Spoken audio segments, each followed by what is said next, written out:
Film नई दिल्ली में वार्षिक संयुक्त राष्ट्र ग्लोबल वार्मिंग सम्मेलन में शुरू होती है, जहां पेलियोक्लाइमेटोलॉजिस्ट जैक हॉल भाषण देते हैं। उन्होंने प्रतिनिधियों को एक आसन ध्रुवीय तबाही की चेतावनी दी जो पृथ्वी को बर्फ में लपेट देगी और भविष्य की पीढ़ियों के लिए गंभीर परिणामों को रोकने के लिए जीवाश्म ईंधन की खपत को कम करने की तत्काल आवश्यकता पर जोर दिया। सम्मेलन के बाद जैक national oceanic and atmospheric administration के एक प्रतिनिधि टेरी रैप्सन के साथ चर्चा में शामिल होता है। भारी बर्फबारी के कारण उनकी बातचीत बाधित होती है, जो जलवायु परिवर्तन की शुरुआत का संकेत है। अगले सप्ताहों में दुनिया भर के विभिन्न क्षेत्रों में अभूतपूर्व मौसमी घटनाएं घटेंगी। जापान में विशाल ओले कई लोगों की जान ले लेते हैं और अपने आकार के लिए रिकॉर्ड बनाते हैं। इस बीच स्कॉटलैंड में टेरी रैप्सन के मॉनिटरिंग स्टेशन ने समुद्र के तापमान में अचानक गिरावट के साथ साथ संचार संकेतों के रहस्यमय तरीके से बंद होने का पता लगाया है। इसके साथ ही अंतर्राष्ट्रीय अंतरिक्ष स्टेशन पर सवार अंतरिक्ष यात्री पृथ्वी के क्षोभमंडल में बड़े पैमाने पर तूफानों का निरीक्षण करते हैं। वाशिंगटन डीसी में स्थानांतरित होकर जैक अपने बेटे सैम के साथ हवाई अड्डे तक जाता है। जैक के व्यस्त कार्यक्रम के बावजूद वह सैम को सेवानिवृत्ति के बाद उसके साथ अधिक समय बिताने की प्रतिबद्धता का आश्वासन देता है। हालांकि सैम अपने पिता की पिछली अनुपस्थिति के कारण उसके प्रति नाराज है।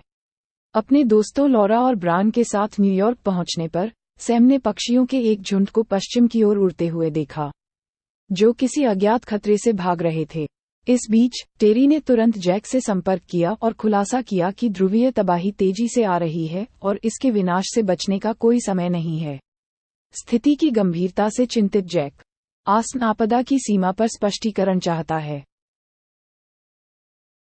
टेरी ने गंभीर रूप से कहा कि ऐसी घटना पिछले 10,000 वर्षों में नहीं हुई है। दृश्य कैलिफोर्निया के एक मौसम निगरानी केंद्र में स्थानांतरित हो जाता है, जहां एक तकनीशियन लॉस एंजल्स में हो रहे ओलों की बारिश की सूचना देने वाली एक संकटपूर्ण कॉल प्राप्त करने से पहले अपनी प्रेमिका के साथ एक पल का आनंद लेता है। हैरान होकर उसने शहर में गोल्फ बॉल के आकार के ओलों द्वारा कहर बरपाते हुए फुटेज देखे। तत्काल वह अपने बॉस को कैलिफोर्निया के लिए बवंडर की चेतावनी जारी करने के लिए सचेत करता है, लेकिन तब तक बहुत देर हो चुकी होती है। विशाल बवंडर तेजी से शहर पर आते हैं और अपने पीछे विनाश छोड़ जाते हैं। बढ़ते संकट के जवाब में वाशिंगटन डीसी में वैश्विक परिवर्तन कार्यालय में एक आपातकालीन बैठक बुलाई गई। उपस्थित लोग दुनिया भर में होने वाली अभूतपूर्व मौसम की घटनाओं पर चर्चा करते हैं, ये पहचानते हुए कि कुछ गड़बड़ है। उपस्थित लोगों में से जैक ग्लोबल वार्मिंग के कारण ध्रुवीय बर्फ के तेजी से पिघलने के कारण उत्तरी अटलांटिक धाराओं को अराजकता का कारण बताते हैं। उन्होंने चेतावनी दी कि स्थिति केवल शुरुआत है और आने वाले दिनों में और भी खराब होने की आशंका है। आसन आपदा से निपटने के लिए जैक ने उपराष्ट्रपति से मुलाकात की और उत्तरी राज्यों में बड़े पैमाने पर निकासी की तात्कालिकता पर जोर दिया। हालांकि उनकी चेतावनियों को अनसुना कर दिया जाता है, क्योंकि वीपी स्थिति की गंभीरता को खारिज कर देते हैं और चले जाते हैं। इस बीच ब्रिटेन में भारी बर्फबारी के कारण रानी को रॉयल पैलेस से वापस लाने के लिए 3 हेलीकॉप्टर भेजने पड़े। दुखद रूप से हेलीकॉप्टरों को तूफान का सामना करना पड़ा, जिससे उनके उपकरण स्थिर हो गए और परिणामस्वरूप एक भयावह दुर्घटना हुई।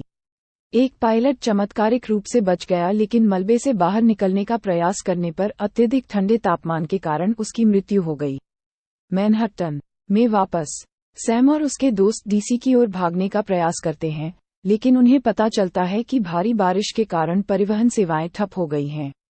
हताश होकर वे अराजक सड़कों पर घूमते हैं, लेकिन अचानक एक विशाल सुनामी की उपस्थिति का सामना करना पड़ता है, जो आगे की तबाही की शुरुआत का संकेत देता है। जैसे जैसे तबाही बढ़ती है, सुनामी की व्यापक शक्ति गगनचुंबी इमारतों और यहां तक कि स्टैच्यू ऑफ लिबर्टी जैसे प्रतिष्ठित स्थलों को भी अपनी चपेट में ले लेती है, जिससे वे प्रकृति के प्रकोप के सामने महत्वहीन हो जाते हैं। सैम और उसके साथी आसन खतरे को पहचानते हैं और राष्ट्रीय पुस्तकालय हॉल में शरण लेते हैं, लेकिन दुखद रूप से हजारों अन्य लोग बाढ़ के पानी में बह जाते हैं और खो जाते हैं। इस बीच टेरी ने जैक को यूरोप के ऊपर से आने वाली ठंडी हवा के बारे में सचेत किया, जिसके कारण हेलीकॉप्टर दुर्घटनाग्रस्त हो गया। बढ़ते संकट से चिंतित जैक को पता चलता है कि तूफान तेजी से अमेरिका की ओर आ रहा है। जिससे उन्हें सब कुछ खत्म होने से पहले केवल 48 घंटे का समय मिलता है। वह मौसम की भविष्यवाणियों का अध्ययन करते हैं, जिससे पता चलता है कि दुनिया भर में 3 विशाल मौसम प्रणालियां बन रही हैं। यूरोप पहले से ही ध्रुवीय स्थितियों का अनुभव कर रहा है। अराजकता के बीच सैम लाइब्रेरी में एक टेलीफोन की तलाश में रहता है और अंततः उसे पानी में डूबा हुआ एक टेलीफोन मिल जाता है। खतरनाक परिस्थितियों के बावजूद वह अपने पिता जैक से संपर्क करने में सफल होता है, जो उसे बाहर के ठंडे तापमान से निश्चित मौत से बचने के लिए घर के अंदर रहने की सलाह देते हैं। अपने बेटे को बचाने का वादा करते हुए सैम की बढ़ती चिंता के बीच जैक उसे आश्वासन देता है। अगले दिन जैसे ही पुस्तकालय में रहने वाले लोग सामान इकट्ठा करते हैं, वे बाहर एक अजीब शोर से चौंक जाते हैं। खिड़कियों से झांककर वे एक मालवाहक जहाज को बाढ़ वाली सड़कों से गुजरते हुए देखते हैं, जो आपदा के बीच एक अवास्तविक दृश्य है। वाशिंगटन डीसी में जैक ने राज्य के नेताओं को गंभीर स्थिति के बारे में जानकारी दी और इस बात पर जोर देकर डर पैदा किया कि सबसे खराब स्थिति अभी आना बाकी है। वह दक्षिणी राज्यों के निवासियों को मेक्सिको में तत्काल निकालने की वकालत करते हैं, लेकिन उन्हें उपराष्ट्रपति के विरोध का सामना करना पड़ता है, जो इतने बड़े पैमाने पर निकासी को अव्यावहारिक मानते हैं। जैक इस गंभीर वास्तविकता को स्वीकार करता है कि उत्तर के निवासियों के लिए बहुत देर हो चुकी है, जो स्थिति की तात्कालिकता को रेखांकित करता है। यदि कोई बाहर कदम रखता है तो वह तुरंत ठिठक जाएगा। उनकी एकमात्र आशा तूफान गुजरने तक घर के अंदर ही रहना है। आश्चर्यजनक रूप से राष्ट्रपति ने जैक की सलाह पर ध्यान दिया और शेष आबादी को दक्षिण की ओर निकालने के लिए राष्ट्रीय रक्षक को तैनात किया। न्यूयॉर्क में पुस्तकालय में रहने वाले लोगों ने लोगों को जमे हुए परिदृश्य में गर्म क्षेत्रों की ओर ट्रैकिंग करते हुए देखा, जिससे कुछ लोगों को बर्फ बहुत गहरी होने से पहले बाहर निकलने के लिए प्रेरित किया गया। आसम खतरे के बारे में सैम की चेतावनियों के बावजूद उसकी दलीलों को अनसुना कर दिया जाता है और लाइब्रेरी के अधिकांश लोग चले जाते हैं। केवल सैम का समूह और कुछ अन्य लोग पीछे रह जाते हैं। इस बीच जैक अपने सहयोगियों फ्रैंक और जेसन, जो आर्कटिक अभियानों के अनुभवी हैं, जो कठोर मौसम की स्थिति के आदी हैं, के साथ न्यूयॉर्क की यात्रा पर निकलते हैं। लाइब्रेरी में वापस सैम का समूह भोजन की तलाश करता है और चिमनी में ईंधन भरने के लिए किताबें इकट्ठा करते समय उन्हें वेंडिंग मशीनें मिलती हैं। जैसे ही जैक और उसकी टीम बर्फ से गुजरती है, उन्हें एक सड़क अवरोध का सामना करना पड़ता है, जिससे उन्हें पैदल चलने के लिए मजबूर होना पड़ता है। उनके समर्पण के बावजूद त्रासदी तब होती है जब फ्रैंक एक नाजुक इमारत के शीशे से गिर जाता है, जिससे उसका जीवन खतरे में पड़ जाता है। एक निस्वार्थ कार्य में वह अपनी जीवन रेखा को काटकर खुद का बलिदान देता है, जिससे उसके दोस्तों को अपना मिशन जारी रखने की अनुमति मिलती है। लाइब्रेरी में लॉरा बुखार और बेहोशी से बीमार पड़ जाती है। उसकी भलाई के लिए चिंतित समूह को उसके पैर पर एक घाव का पता चलता है, जो रक्त विषाक्तता का कारण हो सकता है। उनमें से एक चिकित्सक लॉरा को संभावित विच्छेदन से बचाने के लिए पेनिसिलिन की तत्काल आवश्यकता पर जोर देता है। दवा खरीदने के लिए बेताब सैम ने आपूर्ति पाने की उम्मीद में पास के एक मालवाहक जहाज का पता लगाने का फैसला किया। उसे आश्चर्य हुआ जब ब्रान और एक अन्य साथी जेडी ने खतरनाक यात्रा पर उसके साथ जाने का विकल्प चुना। अगले दृश्य में उपराष्ट्रपति, जो अब एक सैन्य अड्डे पर तैनात है, को निकासी के दौरान राष्ट्रपति की घातक दुर्घटना की विनाशकारी खबर मिलती है। गंभीर स्थिति को जोड़ते हुए शोधकर्ताओं ने पाया कि तूफान की आंख ने अपना प्रक्षेपवक्र न्यूयॉर्क शहर की ओर स्थानांतरित कर दिया है। इस बीच जैक और जेसन अपने गंतव्य की ओर बढ़ने के लिए संघर्ष करते हैं, लेकिन जेसन थकावट के कारण हार जाता है, जिससे जैक को अपने बीमार दोस्त को ले जाने के लिए मजबूर होना पड़ता है।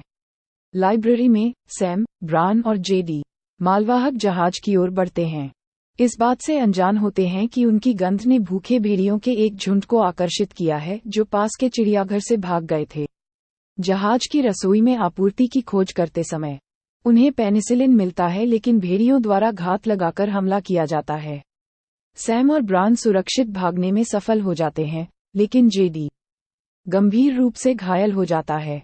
जैसे जैसे तूफान नजदीक आता है, सैम को उनके घटते समय का एहसास होता है और वह भेड़ियों को लुभाने के लिए अपनी सुरक्षा जोखिम में डालता है। वह शिकारियों से बाल बाल बच जाता है। और अपने दोस्तों के साथ मिलकर घायल जेडी को वापस लाइब्रेरी में ले जाता है।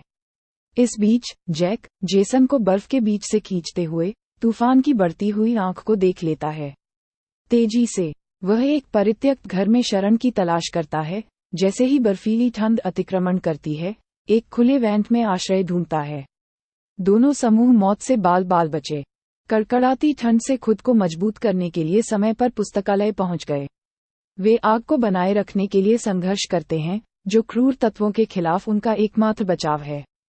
हताश होकर जैक बर्फ से ढके परिवेश को पिघलाते हुए एक स्टोव जलाने में सफल हो जाता है। जेसन को होश आ जाता है। वह चारों ओर से घिरे बर्फीले आवरण से चौंक जाता है। तूफान के गुजरने के साथ जैक बाहर के खतरों के बारे में जेसन की चिंताओं के बावजूद अपने मिशन को फिर से शुरू करने के लिए दृढ़ है। जैसे ही वे तंबू के आश्रय के बीच मानवता के भविष्य पर विचार करते हैं, जैक हिमयुग के माध्यम से अतीत के अस्तित्व पर विचार करता है, लेकिन सावधानी नहीं बरतने पर विलुप्त होने के खतरे की चेतावनी देता है। कई हफ्तों के विनाशकारी मौसम में आखिरकार सुधार के संकेत दिख रहे हैं, क्योंकि अंतर्राष्ट्रीय अंतरिक्ष स्टेशन ने यूरोप में तूफान को फैलते हुए देखा है, जिससे कई हफ्तों में पहली बार भूभाग का पता चला है। जैक तंबू से बाहर निकलता है और पाता है कि साफ आसमान और चमकता सूरज तबाही के बीच आशा की एक किरण है। वे जमे हुए परिदृश्य के माध्यम से यात्रा करते हैं और डूबे हुए जहाजों के साथ बर्फ में घिरे स्टैच्यू ऑफ लिबर्टी की खोज करते हैं। अपनी कठिनाइयों के बावजूद वे बर्फ के नीचे दबी हुई लाइब्रेरी को खोजने के लिए मैनहट्टन पहुंचते हैं। उनकी उम्मीदें धराशायी हो गईं। जैक और जेसन प्रस्थान करने की तैयारी करते हैं, लेकिन बर्फ में एक छोटा सा छेद देखते हैं। बिना किसी हिचकिचाहट के वे पुस्तकालय में प्रवेश करते हैं और सैम और उसके समूह के साथ फिर से मिलते हैं, जो अपनी बनाए रखी आग की बदौलत बच गए हैं। कठिन परिस्थितियों के बीच पिता और पुत्र का भावनात्मक पुनर्मिलन उनके लचीलेपन का प्रतीक है।